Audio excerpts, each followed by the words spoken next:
नमस्कार. पंचायत समिती कणकवली आणि स्नेहसिंधू कृषी पदवीधर संघ सिंधुदुर्ग यांच्या संयुक्त विद्यमाने पंचायत समिती कणकवली या ठिकाणी गावठी आठवडी बाजाराचा आयोजन करण्यात आलेला आहे आणि त्याची माहिती देण्यासाठी आपल्या पत्रकार परिषदेचं आयोजन करण्यात आलेलं आहे आणि त्यासाठी उपस्थित सन्माननीय कणकवली पंचायत समितीचे उपसभापती सावंत साहेब, कणकवली पंचायत समितीचे गटविकास अधिकारी सन्माननीय चव्हाण साहेब, सहाय्यक गटविकास अधिकारी सन्माननीय वालावलकर साहेब, आमच्या पंचायत समितीचे सदस्य सन्माननीय जाधव साहेब, सन्माननीय शिंदे साहेब आणि सर्व पत्रकार बंधू यांचे मी सर्वप्रथम स्वागत करते. आपल्या सगळ्यांनाच माहिती आहे की आपल्या राज्य शासनाचं असं धोरण आहे की प्रत्येक शेतकऱ्याचं शेतीचं उत्पन्न जे आहे, शेतमालाचं उत्पन्न हे दुपटीने व्हायला हवं. त्याचबरोबर शेतीतून मिळणाऱ्या उत्पन्नाचं जे उत्पादन माल आहे त्याचं मूल्यवर्धन व्हावं या दृष्टीने शासन वेगवेगळ्या योजनांच्या माध्यमातून प्रयत्न करत आहे. दुसरी गोष्ट जे आपल्या शाश्वत विकासाच्या ज्या संकल्पना आहेत त्याच्यातली पहिली संकल्पना, ज्या संकल्पना आपल्या देशाचा विकास होण्याच्या दृष्टिकोनातून आहे, सर्वांगीण विकास होण्याच्या दृष्टिकोनातून आहे. एक नंबरची जी थीम आहे ती म्हणजे गरिबी मुक्ती आणि उपजीविका वृद्धीस पोषक गाव. या उद्देशाने आपण या ठिकाणी गावठी आठवडी बाजाराचं आयोजन करण्यात आलेलं आहोत. त्याचा मुख्य उद्देश असा आहे की जे आपल्या शेतामध्ये शेतकरी, जे सर्वसामान्य शेतकरी आपल्या गावागावातील शेतकरी आहेत, त्यांनी उत्पादित केलेला जो माल आहे त्या मालाला बाजारपेठ मिळावी, त्यांना योग्य बाजारभाव मिळावा या उद्देशाने ह्या आठवडी बाजाराचं आपण आयोजन करण्यात आलेलं आहोत. आणि आनंदाची बातमी अशी आहे की या गावठी आठवडी बाजाराचं जे उद्घाटन आहे ते सन्माननीय सिंधुदुर्ग जिल्ह्याचे पालकमंत्री नितेशजी राणे साहेब यांच्या हस्ते सोमवार दिनांक 15 जून रोजी सकाळी 9 वाजता या गावठी आठवडी बाजाराचं उद्घाटन होणार आहे.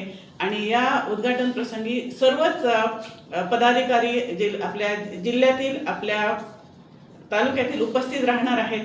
त्यामुळे सर्वांना आपल्या वतीने मी विनंती अशी करते की सर्वांनी या ठिकाणी उपस्थित राहावं. सर्व शेतकरी असतील, सर्व बचत गट असतील, त्यांनी उत्पादित केलेला जो माल आहे तो जास्तीत जास्त या ठिकाणी आणावं आणि सहकार्य करावं आणि हा आठवडी बाजार यशस्वी करावा अशी मी आपल्याच्या वतीने सर्वांना विनंती करते. जरी उद्घाटन सोमवारी असलं तरी यानंतर जे नियमित आपला आठवडी बाजार जो आहे तो शुक्रवार हा वार आहे. त्यामुळे नियमित जो आठवडी बाजार आहे तो शुक्रवारी सुरू होणार आहे. फक्त सोमवार संदर्भाची प्रक्रिया कशी असणार? आतापर्यंत 40 लोकांची नोंदणी झालेली आहे आणि त्यापेक्षा जास्त ही जागा आपल्याकडे उपलब्ध आहे. आपलं जी ग्रामपंचायत समितीची जुनी इमारत आहे त्याचा जो आवार आहे, त्याचं जे समोरचं हे आहे प्रांगण आहे, बाजूचं प्रांगण आहे, त्या ठिकाणी आपण शेड निर्माण केलेले आहे. त्या ठिकाणी व्यवस्था, त्या ठिकाणी स्वच्छता केलेली आहे जेणेकरून जास्तीत जास्त लोक तिथे बसू शकतील आणि त्याचबरोबर पावसामध्ये सुद्धा त्याला कुठलाही अडथळा येणार नाही या दृष्टीने हा प्रयत्न आपण करण्यात आलेला आहे.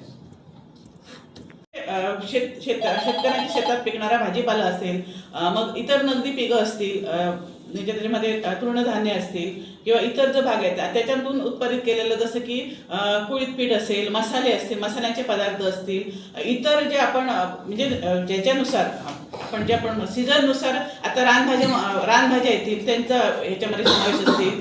त्याचबरोबर मग मूल्यवर्धित केलेली उत्पादन असतील, काही फूड स्टॉल असतील त्या ठिकाणी. त्याचबरोबर त्या ठिकाणी आपल्याकडे असलेली गावठी कोंबडी असतील, गावठी अंडी असतील, दुग्धजन्य पदार्थ असतील, जे आपल्याला या ठिकाणी उपलब्ध होईल त्या सर्वच या ठिकाणी मालाचं स्वागत असेल. हा किती ते किती वेळ असणार आहे दर शुक्रवारी आठवडा बाजारासाठी? दर शुक्रवारी 8 ते साधारणपणे 1 वाजेपर्यंत ह्याचा कालावधी असणार आहे. मग या नोंदणी केलेल्या विक्रेत्यांना काही ओळखपत्र किंवा जागा या संदर्भात अशी काय कार्यवाही करणार? आता सध्या त्यांचा ग्रुप केलेला आहे, त्यांना या ग्रुपवर ऍड केलेला आहे. आम्ही असं ठरवलेलं आहे की सलग 3 आठवडे बाजारांना जे उपस्थित राहतील त्याच्यानंतर त्यांना ओळखपत्र देणार आहे. त्याची नियमावली काय, स्थानिकच असेल की अन्य कुठून काय?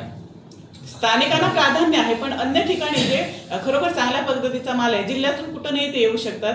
त्यांना कारण उत्पादित माल जो आहे ते चांगल्या क्वालिटीचा असेल, चांगल्या पद्धतीचा असेल आणि त्याचं सातत्य असेल. असे पण आपल्याकडे मागच्या वेळी पण होते की काही मालवणमधले सुद्धा असे जे नियमित येणारे जे विक्रेते आहेत त्यांना सुद्धा या ठिकाणी प्राधान्य देणार किंवा सहभागी होऊन घेतलं जाणार आहे.